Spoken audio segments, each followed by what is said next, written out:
সেটা হচ্ছে যে পূর্ববর্তী রাজনৈতিক স্টাবলিশমেন্ট আবার পুনর্স্থাপনের সকল আয়োজন এই নির্বাচনটার মধ্য দিয়ে হচ্ছে।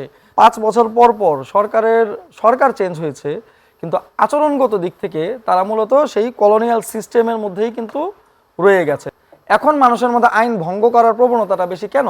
কারণ হচ্ছে যে আইন যত সুপ্রতিষ্ঠিত হয় তত বেশি সে জনগণের উপর আগ্রাসী হয়, এই কারণে তার আইন ভঙ্গ করার টেন্ডেন্সিটা বেশি।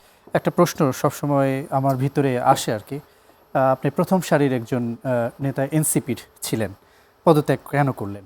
আচ্ছা, পদত্যাগ করার অনেকগুলো কারণ মানে আছে আর কি। সেটা হচ্ছে যে আমাদের বাংলাদেশটা একটা কলোনাইজড মানে কলোনিয়াল সিস্টেমের মধ্যে গত 54 বছর ধরে চলছে। আমি যে কথাটা বারবার অ্যাড্রেস করার চেষ্টা করি, মানে এই কলোনির মধ্যে বাংলাদেশটা কিভাবে আসলো, যে ধরেন একটা যে জুডিও খ্রিস্টিয়ান ইডিওলজির ভিত্তিতে এই যে আমাদের যে উপনিবেশ গঠনটা করা হয়েছিল, যে আমরা আসলে স্রষ্টার প্রতিনিধি, আমরা হচ্ছে শাসকের জাতি, ফলে আমরা যেভাবেই বাংলাদেশটাকে শাসন করব অথবা আমাদের কলোনিগুলোকে যারা শাসন করবে সেটা আসলে স্রষ্টার ইচ্ছা অনুসারেই। এভাবে যে ইংরেজরা যে এই যে একটা কলোনি স্থাপন করলো, তো একটি রক্তক্ষয়ী মুক্তিযুদ্ধের পরেও কিন্তু সেই কলোনিয়াল সিস্টেম থেকে বাংলাদেশটা বের হয়ে আসতে পারেনি, যার কারণে হয়েছে যে 5 বছর পর পর সরকার চেঞ্জ হয়েছে, কিন্তু আচরণগত দিক থেকে তারা মূলত সেই কলোনিয়াল সিস্টেমের মধ্যেই কিন্তু রয়ে গেছে। ফলে তারা একটা যুক্তি দেখায় যে জাতির বৃহত্তর স্বার্থে কিছু মানুষকে গুম করা জায়েজ, জাতির বৃহত্তর স্বার্থে যারা কিছু এনার্কি করে, যারা একটু প্রতিবাদ করে, তাদেরকে নিবৃত করা, তাদেরকে খুন করে ফেলা, তাদেরকে গুলি করে মেরে ফেলা জায়েজ। 18 কোটি মানুষের অনুপাতে 200 মানুষ মেরে ফেলা জায়েজ, 2000 মানুষ মেরে ফেলা, এই যে যুক্তি উৎপাদন করা, সম্মতি উৎপাদন করা, আমরা তো মূলত সেই কলোনিয়াল সিস্টেমটা থেকেই বের হয়ে আসতে চেয়েছি, যার কারণে নতুন সংবিধানের কথা এসেছে, হ্যাঁ, নিউ রিপাবলিকের কথা এসেছে। এগুলো কেন এসেছে? এগুলো এসেছে এই কারণে যে আমরা একটি কলোনিয়াল সিস্টেম থেকে বের হয়ে আমাদের দেশোপযোগী আইন আমরা তৈরি করব।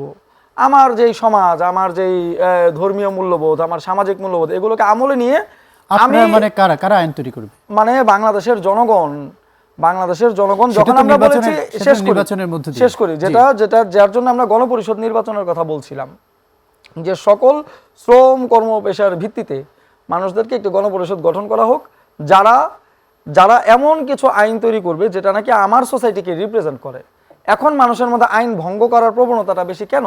কারণ হচ্ছে যে আইন যত সুপ্রতিষ্ঠিত হয় তত বেশি সে জনগণের উপর আগ্রাসী হয়, এই কারণে তার আইন ভঙ্গ করার টেন্ডেন্সিটা বেশি। কিন্তু মানুষ যদি দেখে যে এই আইনটা তো আসলে আমার সিভিক রাইটসটাকে এমপাওয়ার করছে, প্রিজার্ভ করছে, তখন আপনার পদত্যাগের শেষ করি এই যে আকাঙ্ক্ষাগুলো, এই রূপকল্পগুলো নিয়ে, এই চিন্তা ভাবনা নিয়েই তো আমরা আসলে আমি ব্যক্তিগতভাবে গত 1.5 বছর ধরে আমার প্রফেশনাল লাইফে বিভিন্ন জায়গাতে আমি স্ট্রাগলটা করছি। হ্যাঁ, ইভেন আমার দাদা যান ব্রিটিশ বিরোধী আন্দোলন করেছেন, হুগলি জেলা 11 নম্বর সেলে কাজী নজরুল ইসলামের সাথে একসাথে উনি 39 দিন জেল খেটেছেন, অনশন করেছেন, কবি খান মোহাম্মদ মঈনুদ্দিন। আমার বাবা সারা জীবন ধরেন কলোনিয়াল সিস্টেমের বিরুদ্ধে লেখালেখি করেছেন, সাংবাদিকতা করেছেন, সাহিত্য রচনা করেছেন। আমি নিজে 10 বছর সাংবাদিকতা করেছি, প্রকাশনায় আছি, বিভিন্ন অ্যাক্টিভিজমে ছিলাম।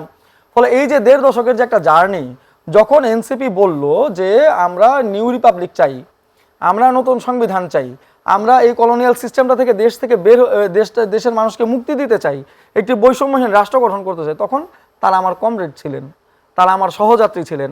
সেই স্বপ্ন নিয়ে তো এখানে এসেছিলাম। কিন্তু যখন আমরা দেখলাম যে জুলাই গণঅভ্যুত্থানের যে শক্তিগুলো আছে, শ্রমিক, যারা নাকি নারী, যারা নাকি স্টুডেন্ট, এই আন্দোলনটার নামই তো ছিল ছাত্র জনতার আন্দোলন, গণঅভ্যুত্থান।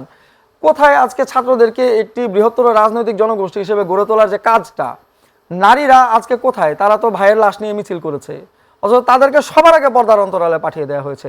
শ্রমিকরা সবচেয়ে বেশি শহীদ হয়েছেন, কিন্তু আজকে একটা শ্রম সংস্কার কমিশন হলো না, কি হলো? তারপর শ্রমিক অধিকার নিয়ে কি হলো? কিছুই না।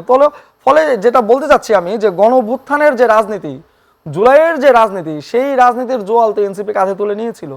কিন্তু তারা এখানে কিছুটা অদূরদর্শিতার পরিচয় দেওয়ার ফলে তারা এখন যেহেতু জুলাইয়ের আন্দোলনের মধ্যে যারা ছিলেন, গণঅভ্যুত্থানের মধ্যে যারা ছিলেন, তাদেরকে যেহেতু একটি শক্তিশালী রাজনৈতিক জনগোষ্ঠী হিসেবে তারা গড়ে তুলতে পারেনি, ফলে সবাই দুর্বল হয়ে গেছে, এই রাজনৈতিক জনগোষ্ঠীও দুর্বল হয়েছে, এনসিপিও দুর্বল হয়েছে, যার ফলে তাকে পূর্ববর্তী যে পলিটিক্যাল স্টাবলিশমেন্ট তার সাথে কিন্তু এক ধরনের আপোষ রফার মধ্য দিয়ে যেতে হচ্ছে। এবং পদে পদে আমরা যখন দেখেছি যে জুলাই ঘোষণাপত্রটি তৈরি হলো, যখন সনদ তৈরি হলো এবং এখন ইলেকটোরাল প্রসেসে আমরা যখন দেখছি, তো তখন কিন্তু আলটিমেটলি এই গণঅভ্যুত্থানের রাজনীতিটা কিন্তু আসলে ফিকে হয়ে গেছে। ফলে ফলে আমার কাছে মনে হয়েছে যে এখন যেহেতু আমরা এই গণঅভ্যুত্থানের রাজনীতিটা করতে চাই, যারা এখানে শহীদ হয়েছেন, যারা আহত হয়েছেন, তাদের রিপ্রেজেন্টেশনটা, তাদের স্ট্রাগলটা, এটা তো আর আজকের স্ট্রাগল না, কয়েকশো বছর ধরে চলে আসতেছে। খাগড়াছড়ির একটা ঘটনা আছে, জামাতের সঙ্গে জোট বাঁধায় খাগড়াছড়িতে এনসিপির ৩ শতাধিক নেতাকর্মীর বিএনপিতে যোগদান।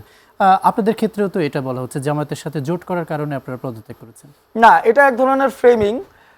কারণ হচ্ছে যে জামায়াতের সাথে জোটটা আমি স্ট্রেইট ফরওয়ার্ডলি বলি যে সেটা হচ্ছে জামাতের সাথে তো ১.৫ দশক ধরে বিএনপিও রাজনীতি করেছে। জামাতের সাথে ক্ষমতা যাওয়ার জন্য আওয়ামী লীগ জোট করেনি, অবশ্যই করেছে। কিংবা আপনি যদি জাতীয় পার্টির পার্সপেক্টিভ থেকে দেখেন, হ্যাঁ, বিএনপির সাথে যদি আপনি জামাতকে ট্যাগ করেন, তাহলে আওয়ামী লীগের সাথে তো জাতীয় পার্টিও ট্যাগ হয়েছিল। ফলে জোটের রাজনীতিটা একটা ভিন্ন বিষয়। কিন্তু আমাদের কনসার্ন যেটা, সেটা হচ্ছে যে এই ২৪-এর নির্বাচনের মধ্য দিয়ে যেটা খেয়াল করছে না সবাই, সেটা হচ্ছে যে পূর্ববর্তী রাজনৈতিক স্টাবলিশমেন্ট আবার পুনর্স্থাপনের সকল আয়োজন এই নির্বাচনটার মধ্য দিয়ে হচ্ছে, যার লক্ষণগুলো আমরা কি দেখছি যে বাংলাদেশে একটি প্যারালাল সরকারের মতো চলছে। তারেক জিয়া যেভাবে চলছে, তিনি তো একটা প্রাইম মিনিস্টারের মতো চলাফেরা করছেন, আবার প্রধান উপদেষ্টাও আছে। ফলে আমরা আলটিমেটলি বুঝতে পারছি না, যখন এনএসআই প্রধান গিয়ে এই বিএনপির কার্যালয়ে গিয়ে দেখা করে, তখন তো আমরা আসলে বুঝতে পারছি না যে এই রাষ্ট্রটা আসলে কে চালাচ্ছে। যখন আমরা দেখছি যে দেশের শীর্ষ ব্যবসায়ীরা ঠিক সেই অ্যাপ্রোচেই তারেক রহমানের সাথে দেখা করছে, ঠিক যেই অ্যাপ্রোচে গণঅভ্যুত্থানের ২ সপ্তাহ আগে ব্যবসায়ীরা শেখ হাসিনার সাথে যখন মিটিং করেছিল, তখন বলেছিল না যে দুনিয়াতে তো বটেই, পারলে আখেরাতেও নেত্রী আপনার সাথে থাকবো, এই ধরনের বক্তব্য তো এসেছে। তো ওই সেম অ্যাপ্রোচে তো আমরা মূলত তারেক জিয়ার সাথেও বৈঠক করতে দেখছি। ফলে এরপরে যে মিডিয়া যারা চালাচ্ছেন, হ্যাঁ, তাই এই মিডিয়া স্টাবলিশমেন্টকে তো আমরা তারেক জিয়ার সাথে যেভাবে অ্যাপ্রোচ করতে দেখছি, তিনি অলরেডি প্রধানমন্ত্রী বাংলাদেশের।